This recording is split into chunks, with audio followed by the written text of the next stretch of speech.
Hi everyone, AnneMarie Czyz here with another episode of AMC Connects. As always, I'm pretty energized and excited about this week's episode. It's hard to believe it's been another week and we're deep into April. Time just continues to fly by. I hope everybody enjoyed the co-hosting or tri-hosting with Cassie and Chuck last episode. If you hadn't tuned in, we maybe will touch on a few of those topics and go deeper on this episode with a special guest. Before we get into our special guest and work there, we do have a couple heavy topics to go over. We have some announcements according to New York State, and then some things that were hot off the press. And so that infamous "when I know, you know." And I'm very excited, I think for the first time on AMC Connects, maybe talk a little bit about the CNO memo that comes out every month. And a great nurse leader that we've got here with us as a special guest is Vicki Weiss. I mean, we have had so much going on in the peri-op space. It's a privilege that we've been able to pull our special guest out of that space and out of the operating room and join an AMC Connects. So please stay with me, everyone.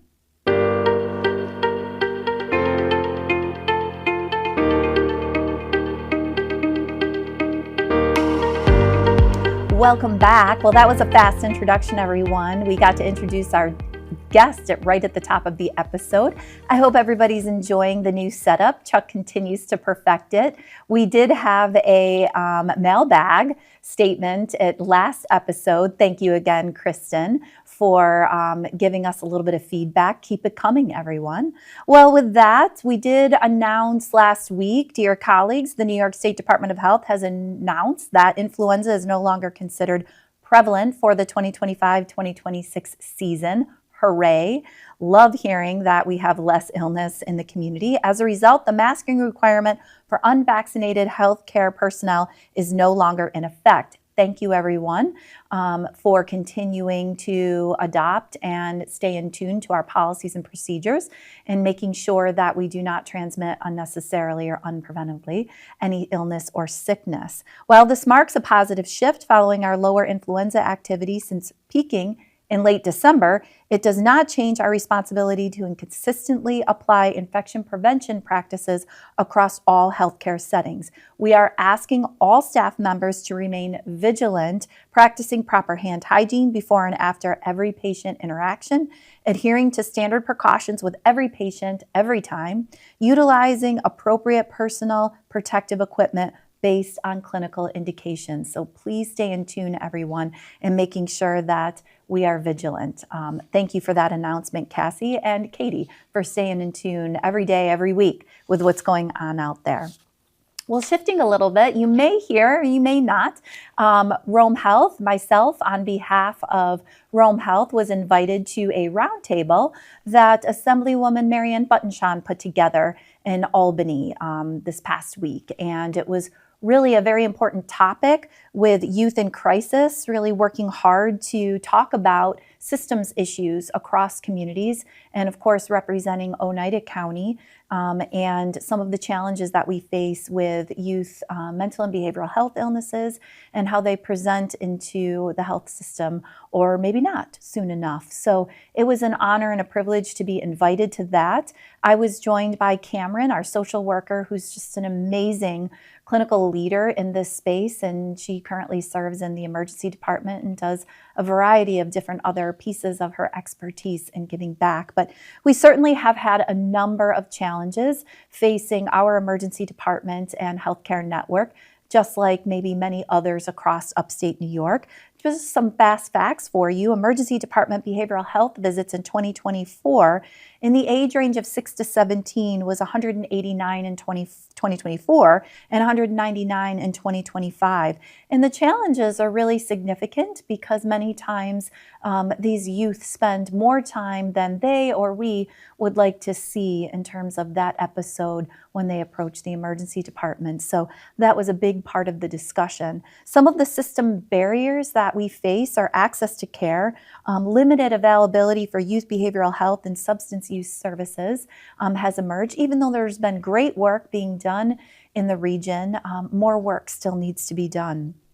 There's some housing instability that our residents face, and prolonged hospital utilization, as I had shared, is really where the challenge is when we hit Rome Health, when youth do, and we don't have all that access that we need to safely and timely transition that particular youth into a next step.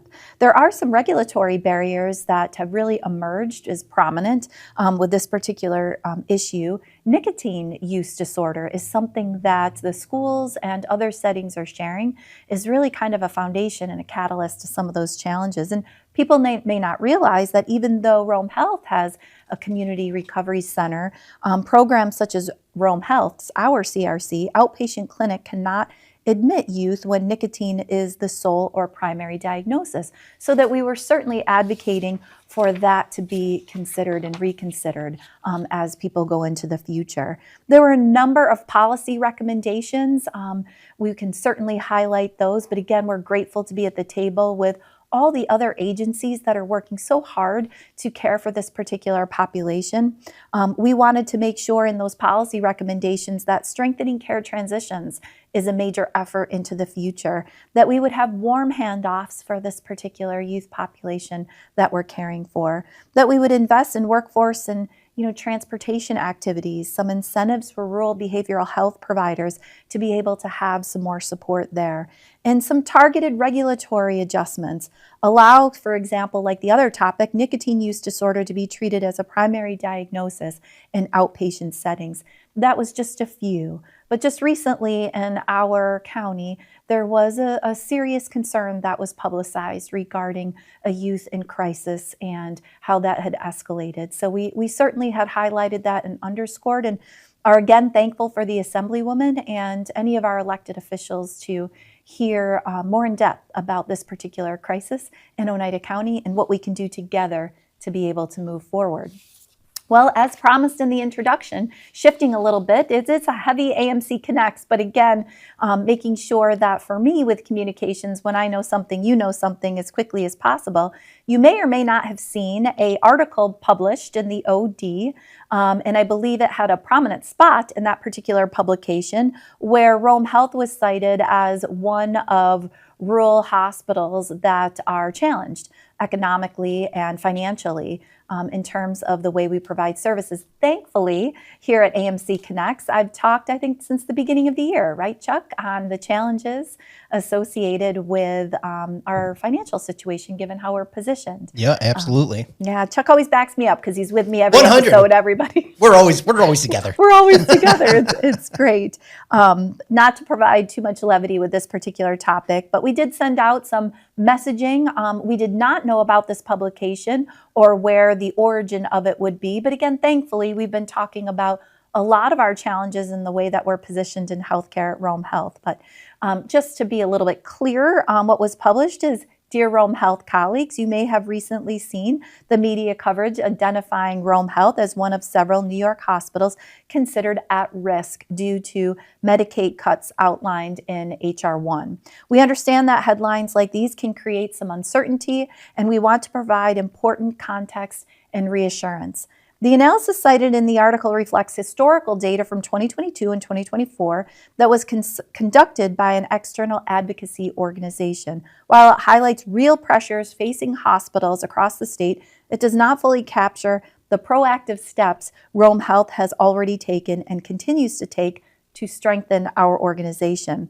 I share a couple other specifics in that particular note and letter to all of you, which again, we had talked about extensively on AMC Connects, but maybe just to summarize that a bit further, as we've shared in recent CEO updates, our shrink to go strategy, optimizing staffed capacity, and our pull till full approach were intentionally implemented to prepare for changes for those proposed in H.R. 1. These are not reactive measures. They are part of a deliberate, forward-looking plan. I've been very intentional, as well as many other stakeholders, in really working to understand the impacts of H.R. 1 when it's fully implemented, and we'll continue to keep everybody updated along the way.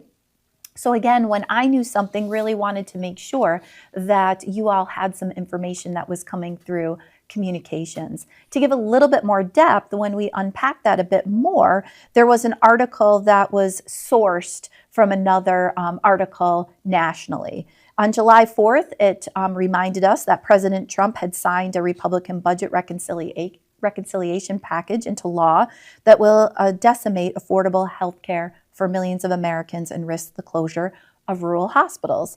$900 billion and over $900 billion in federal spending on Medicaid and CHIP over the next 10 years, according to some of the estimates or the impacts of that particular referencing H.R. 1 approval. This report, or the report that was referenced in the article, identifies and analyzes the hospitals that are most at risk for closing, reducing the medical services they provide, or laying off workers due to Medicaid cuts imposed by the H.R. 1. They reference it a little bit differently in this particular source. But if you go a little bit deeper in what these findings were, it impacts 446 hospitals are at a heightened risk of closing or reducing services due to Medicaid cuts, largely as explained on AMC Connects, because we do have what's called a disproportionate share of patients and individuals we take care of across safety net organizations that have a large impact or that are covered by Medicaid. And so reducing some of that particular access to those covered dollars does impact our health system directly. 6.6 million patients in 2024 across multiple states that employ approximately 275,000 direct patient care workers. It does affect urban areas as well. 267 of the at-risk hospitals serve urban areas. 176 of us are rural hospitals. 5 states now have over a quarter of all their hospitals at risk: Connecticut, California, New York, Massachusetts, and Washington. In recent months, hospitals have initiated layoffs, reduced services like obstetrics and maternity care, citing financial strain imposed by Medicaid cuts. Again, this article went in quite a bit of depth, and again, hopefully no surprise to those of us who tune into AMC Connects or some of the month-end information that I report out. And again, I think it's really important that all of us stay close to some of these activities, but what Rome Health's goal has always been is getting ahead, being thoughtful about all that we know is coming. We've talked a little bit about, and we'll continue to do more on our work with Cassie. She was on talking a bit about the Rural Health Transformation Grant funds. And some of that was referenced in this particular citing as well, that those funds, Congress had added actually 50 billion rural health funds that will be distributed to states to stabilize and strengthen rural hospitals and providers.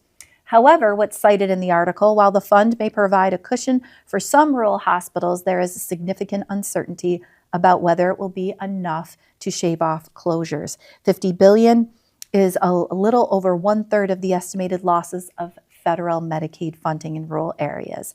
As always, I think I do highlight the relationship healthcare in this particular county has with our elected officials, and thankful that they're in tune and continue to advocate for Rome Health and surrounding community-based hospitals. So I hope that's helpful.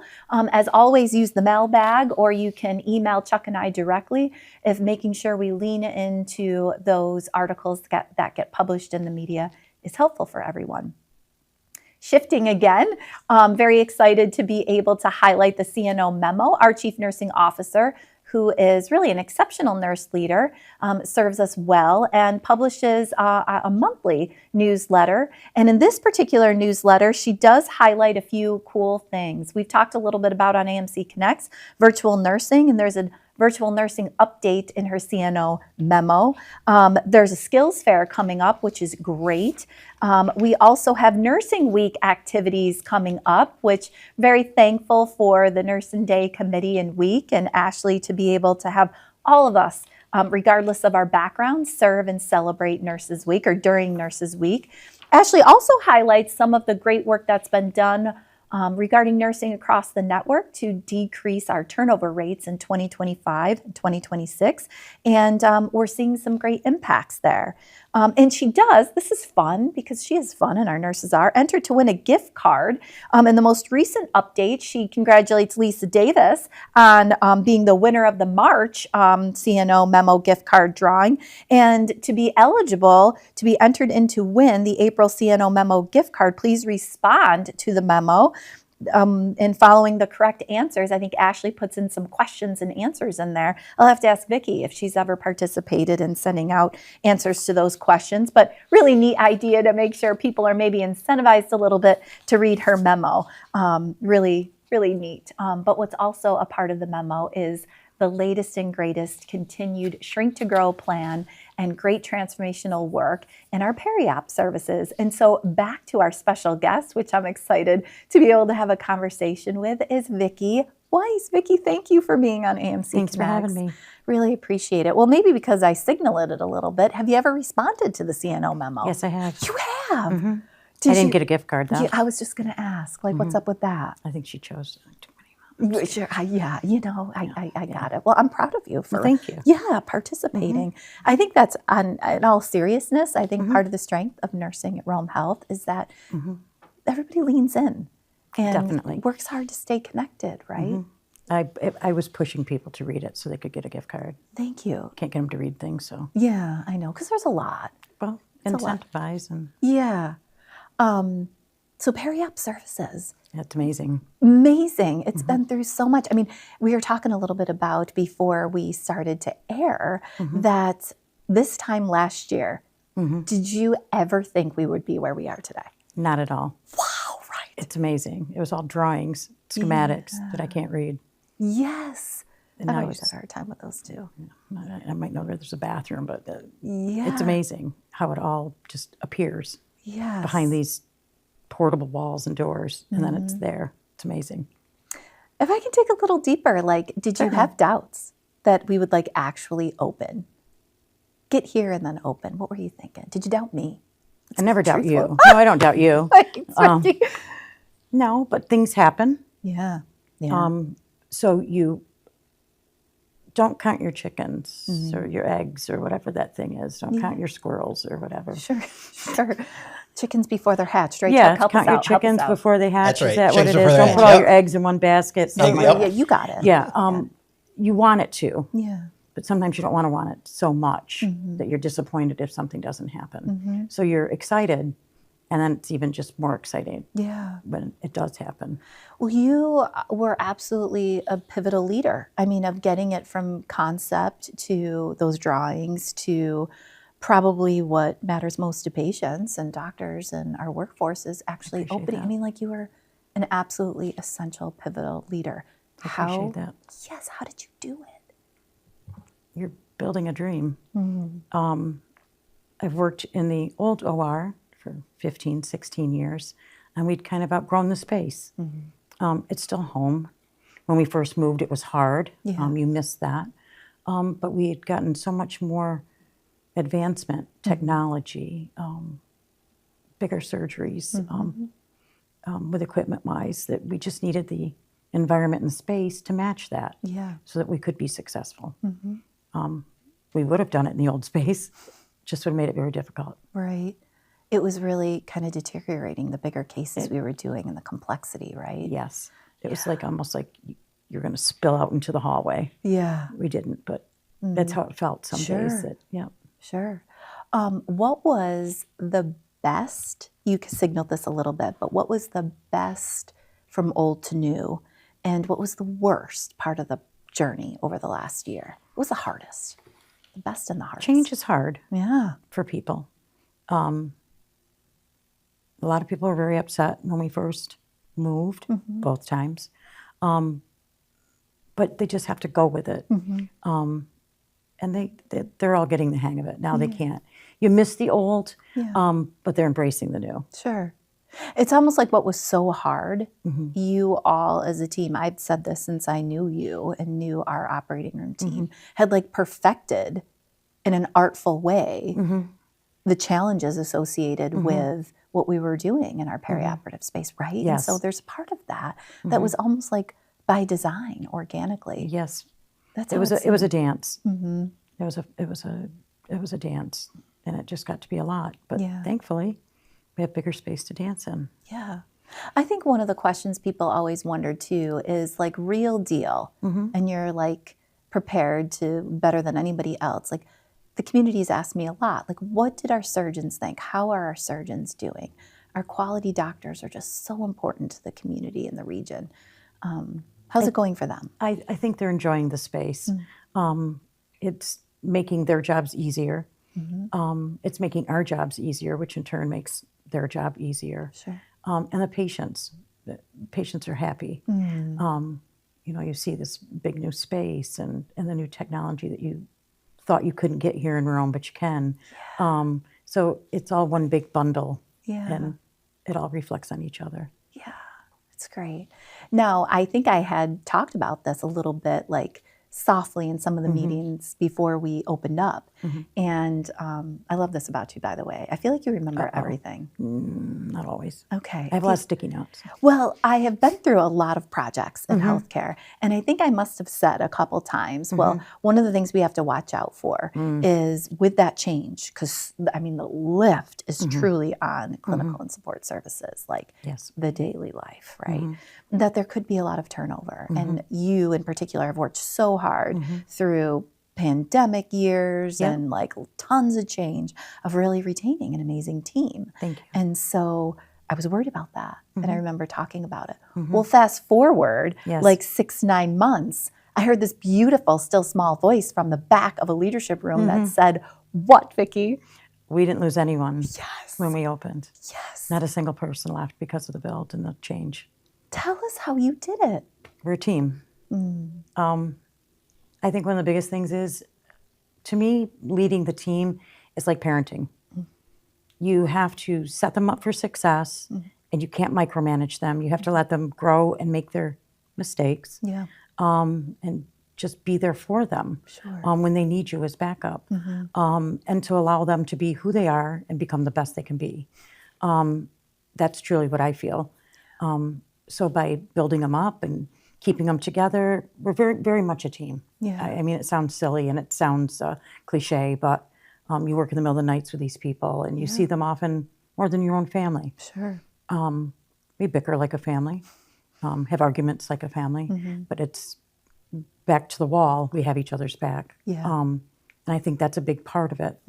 People were stressing, we'd help them, get them through the change. And what they doubted, what they didn't like, their ideas. You just have to listen to each other. What I learned from you, and I don't know that this is intuitive for people, is that in hearing you summarize that, kind of, I think, puts a fine point on it, that you worked hard to keep the tone and the culture the same while so much else was changing around them. Yes. We have to. And then it's almost like, Vicki, you're like summarizing textbook leadership skills, which is empowering people. I mean, we have great, great people. And amazing. Yeah, I mean, you are able to provide people with the space and the tools to lead through, even if it was going to be a day of complaints or challenges. There is a lot of gems in those types of days, right? I mean, they don't necessarily feel it in the day, but when you're somebody, a leader like you, and you can take that in. Am I grabbing that? Well, I mean, huge that we didn't lose anybody. Not at all. We haven't lost anybody yet. I don't think an AmSurge PACU either. I want to make that feel for the whole area. Yeah. We've always been tight with PACU because we were always roomed with PACU. Does that make sense? Yes. And now that we've brought some individuals, another unit from another part of the building, I'd like to make that feel the same. Yeah. Well, let's jump into family. that. Yes, let's jump into that, because while people in PACU and Endo and AmSurge, but particularly the PACU, when they were planning change and going through change, they specifically asked, we want to make sure that we're still led by Vicki. I mean, what a huge compliment. It was. Yeah. So to be able to hear your vision on that, one, I would ask, like, how do you do that? How do you have, like, people that... You're their stabilizing force. You're not... they can count on you. Mm-hmm. You're the one thing that's not going to change to move. Sure. and you have their back. That's my biggest thing. You have to treat everyone like family. I always say family first. Yeah. As soon as you start working there, family first. If you can't take care, if my ask of them as a boss, as a leader, is to neglect your family or the time that your family needs you, Yeah. then that's not good. Right. So family first. So if they have something to do with their family or something, that is more important. We will work it out so that you can take care of that. And as a result, our family first. So you have to bring it back to us. That's beautiful. Does that make Vicki. sense? It does. Does it make sense or no? Because like you said, I always tell them that, it's family first. well, you hear a lot of leaders talk about stability, and that's how you get to retention or you Yes. get through change management. But you've actually unpacked that further. Stability means family first, like your does. family personally, which that gives people stability if they know that to be a successful employee at Rome Health, they don't have to sacrifice their They don't personal have to make a lives. choice. Right. I think that's important, It's huge, Vicki. I think. And then to be able to set it up with, well, you know, if that's really respected, then secondarily, family first, like we're going to care about each other as Correct. employees. They and pay that- it back. Yes. So I think you've taken the word stability as a leadership attribute and you defined that even deeper. That's awesome. Thank you. Yeah. I really believe that, though. I really do. They're like family. Yeah. Even if they leave to go on to bigger, better things or just something different, they're still family. We still keep in touch with travelers that we had during the pandemic. I mean, years ago, we still keep in touch with them to see how they're doing. It's awesome. It's nice. Yeah. And demonstrates that you mean what you say. It's true, we do. Yeah. We all do. And people have trust in that. Yes, they do. Well, I'm sure people are thinking this, Vicki. Like, how did you come to be your spectacular self? So I'm not spectacular. It's years of That's a lie. it's years of trial and error, making my way. How did I become a nurse? It was a dare that I would go back to school. No way, I had not heard that part. Yes. Because it wasn't your first profession. No, I have a 4-year degree in psychology, and I also waited tables for 30 years. And my husband said, "What are you doing waiting tables? You need to go back to school." And I'm like, "Oh, I'm happy with what I'm doing." And he's like, "I dare you." And that's how that happened. I'm so thankful for your husband. Radiology I had to wait a year to start. So I became a nurse. Wow. Isn't that funny? It is. And now, were you always interested in OR nursing? I've always watched the TV shows, and no, the OR is not like Grey's Anatomy at all. But I always enjoyed that kind of thing, you know. So then on a personal note, I decided to become a nurse, and my son spent 9 days in the NICU at Crouse when he was born. He was healthy. He was 3 pounds 3 ounces. And I thought, these women are incredible. Yeah. So then I'll be a nurse. Maternity's not for me. I wanted to follow in their footsteps. I didn't want anything to do with it once I started. But during nursing school, I followed a nurse anesthetist in Utica from OR to OR, and I was hooked. I was like, this could be a reality, and that's how that came to be. Wow, Vicki. I'm so glad.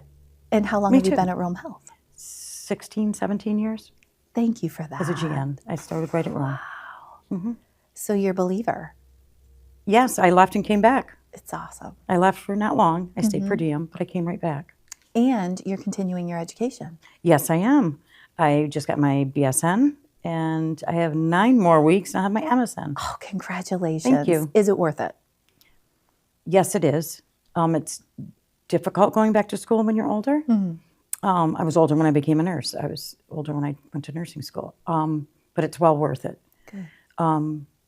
People will say having those letters behind your name does not make you a better nurse. I've heard it from, when I first started, nurses, BSN, you didn't get it 15 years ago. Right. Some did, Right. but now it's, it's like a requirement. More people are doing it. For me, the operating room is evidence-based practice. And these courses and these degrees have given me the skills to do my own research, to find the best articles, to find the best practice. If that's all I got out of it, that's big to me. That's huge to me, Yes. especially in the operating room. Not that it's not important everywhere else, but there's so much technology and changing and disposable items and instruments and things that you can get, equipment, tables, to be able to dig through and weed through all of the information that you're given. Yes. That has been my one greatest find in these degrees. That's a great example. I think. Yeah, it's a great why. And it's, you know, you don't just Google and go down a wormhole. I'll get on, you know, the internet and get onto my college library, and you just find yourself finding more and more articles, and then it opens up another whole new door of things you can find out that you can change. Well, and I think in part, it's probably why we've been so successful as you've continued to continue your education in a formal leadership role. And I really appreciate that you said that the environment that we're living in right now, we have to adapt evidence-based practice standards. We do. We have to understand the science, or maybe create it ourselves. Great. Yeah, that's true too. Well, I have to say, Vicki, I know I've shared this with you a couple times, but I think it's really important that I share it publicly, Chuck, that time and time again over the last 5 years, I have repeatedly heard that our operating room is the best operating room to be in the region. Thank you. Oh my gosh, thank you. Thank you. It's not me. Please don't ever think it's me. Of course. It's just the team. It's the camaraderie. People that leave always say, you know, we're going to miss you guys. We had an anesthesiologist that comes locum that came to you and said, we come back for the people. They're just great people. Doctors, anesthesia, the team itself, everybody's just wonderful to work with. And our outcomes are very, very good. I mean, low, if not zero, most quarters surgical site infections. True. And, right? Yeah. I mean, just overall, those indicators that everybody watches, you've carved out what's so important, the atmosphere and the culture, but it's really showing up in our outcomes for our patients. Well, you said don't focus on the numbers, focus on what's important, and the numbers will come. So that was such a fun rounding. I've been day, trying. Yes, I still have the pink. But I've been trying to, you know, not get cycled into that. Oh my God, turnovers. Yeah. Things happen some days, right. and you just have to stay happy and keep going forward. Absolutely. And those outliers in a negative way, they need to kind of, like you said, they factor into us understanding what happened that day. Same as if we had great days. One of my first CEOs had this saying, which was so wonderful for me. I keep it in the back of my mind: don't let your highs be too high or your lows be too low.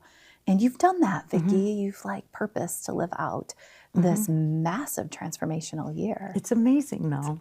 It's like you got the chance to be part of something that's amazing. Yeah. The largest. I mean, look at it. project. It's beautiful when you drive by it. It is beautiful. It is beautiful when you drive Everybody by it. did a great job, It's right? just amazing. I can't wait till it's done. So what advice do you have for our employees across Realm Health? And what advice do you have for me as we head into the future? You know, I kind of spent the top of the episode talking about challenges, but What advice do I have for you? yeah, how can I be the best Enjoy every CEO day. ever? Vicki. You have to enjoy every day. Every day is a good day. Some are just better than others. I love I'm that. on the top of the grass. Yep. That's always good. Yes. But you just have to enjoy even the hard days. I don't know how many times. I could quit 3 times in one day. That's honest. I'm done. I've had it. I quit. I'm over it. I'm going to the roof. This is why we love Vicki. But, You're so honest. It's just, I can't help. Well, you have to be. Yes. You know. Let's live in truth. But I'm back the next day. Yeah, thank God. You know, I can't think of anyone in the OR that hasn't had a day where they probably quit 6 times, but they're all there the next day. It's a tense area sometimes. High stress. It can be very stressful or very tense. There's a lot of strong personalities, whether it's nursing or techs or ancillary or surgeons or anesthesia or just a lot of strong personalities, which sometimes can be challenging. Yeah. But you come back the next day. If you love the OR, you love the OR. It clicks. Yes. It's almost like you can meet someone and be like, oh, they're going to love it. Yeah. You know. You just kind of can tell. Yeah.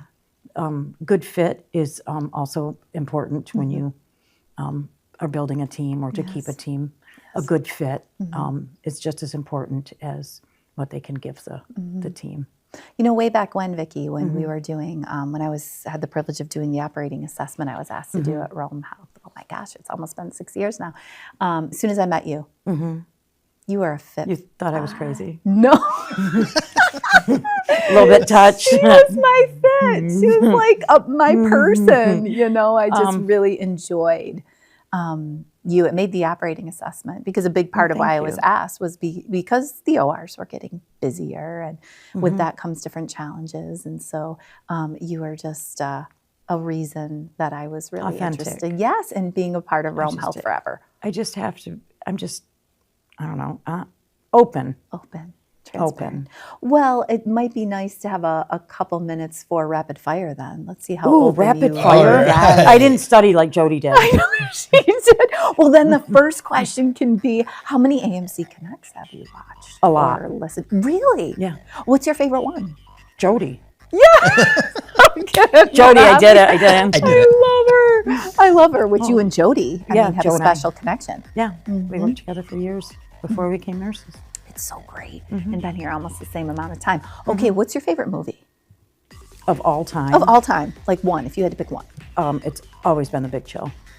Really? What was The Big Chill? The Big Chill. Never heard of that one. Oh, Maran.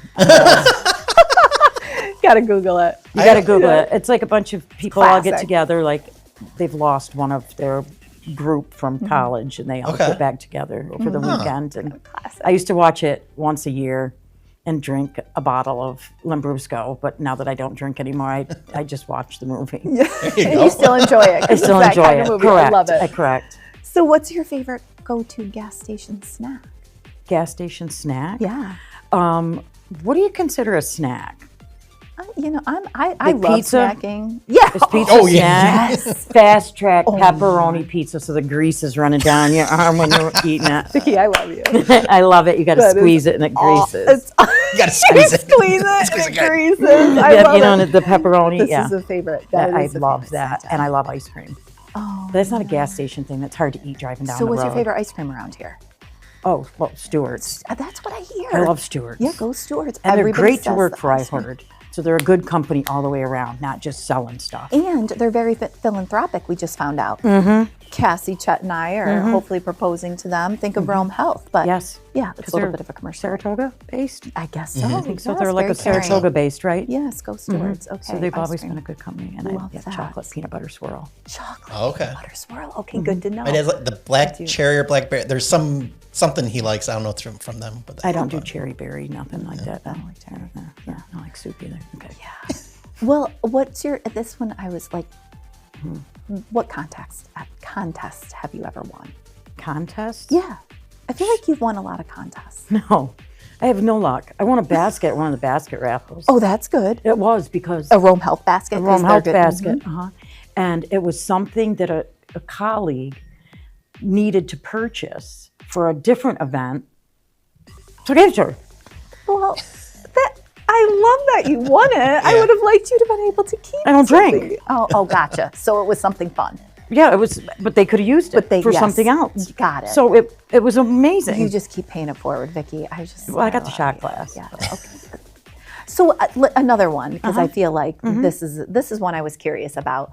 Your secret hidden talent My secret that can be hidden- shared on AMC Connects. Oh, those talents. Never mind. Those talents are long gone. My secret talent? Yeah, like that maybe people wouldn't know about you. My daughter doesn't like this term, but I'm going to say it. When my daughter has horses, and I'm her pony.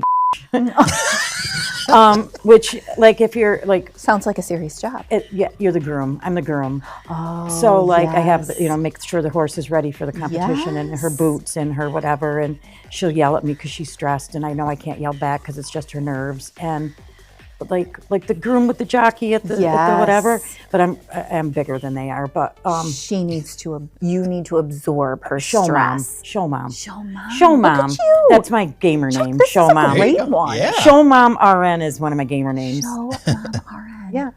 Vicki, I'm so glad to know this. See? Well, I don't often open it up, but I feel like we're so close. Mm-hmm. What question do you have for me? What is your favorite adult toy? Favorite adult toy?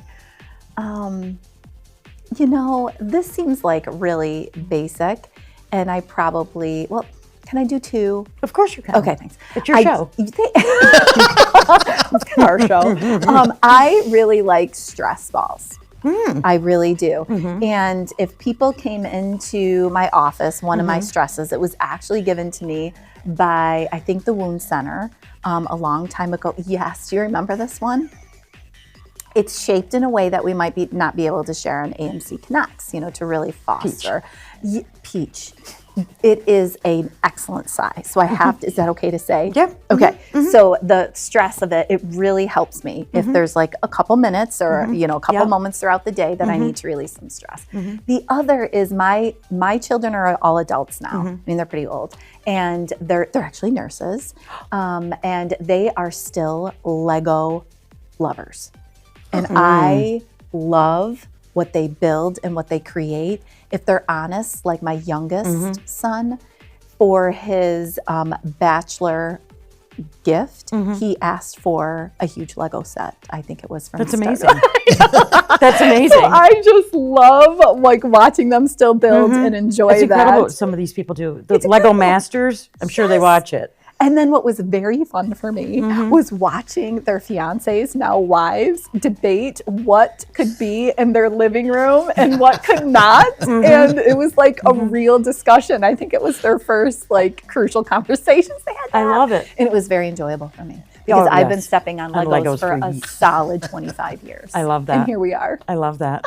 Thank I you love for that. asking me. You're welcome. Oh, Vicki, it's such a pleasure to spend time with you. It's a Just pleasure to be one-on-one. with I don't know you. that I ever get you or have had you one-on-one. I can hang out with you. I know there's a lot of people like to get rid of me during the day. I can come hang out in your office. We might have to arrange that. Yes. Well, thank you again, Vicki. If people haven't seen Vicki lately, please high five her. She has just led us through some monumental stages and still more great work to be done. So proud to be in her presence. I'm going to close us off with a recent grateful patient note.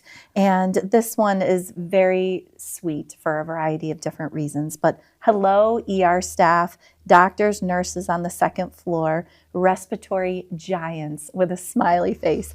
Thank you for giving me a second chance. As I leave my smoking addiction in the past and take each day as it comes, I am humbled by your kindness. Love is all there, and love is all there is, and life is so worth it. You are all immensely appreciated. Sincerely, Kelly. Wow. I mean, What a very nice. isn't that? It just like connects with the way you are too, Vicki. Thank you, everyone, for creating the best care out there here.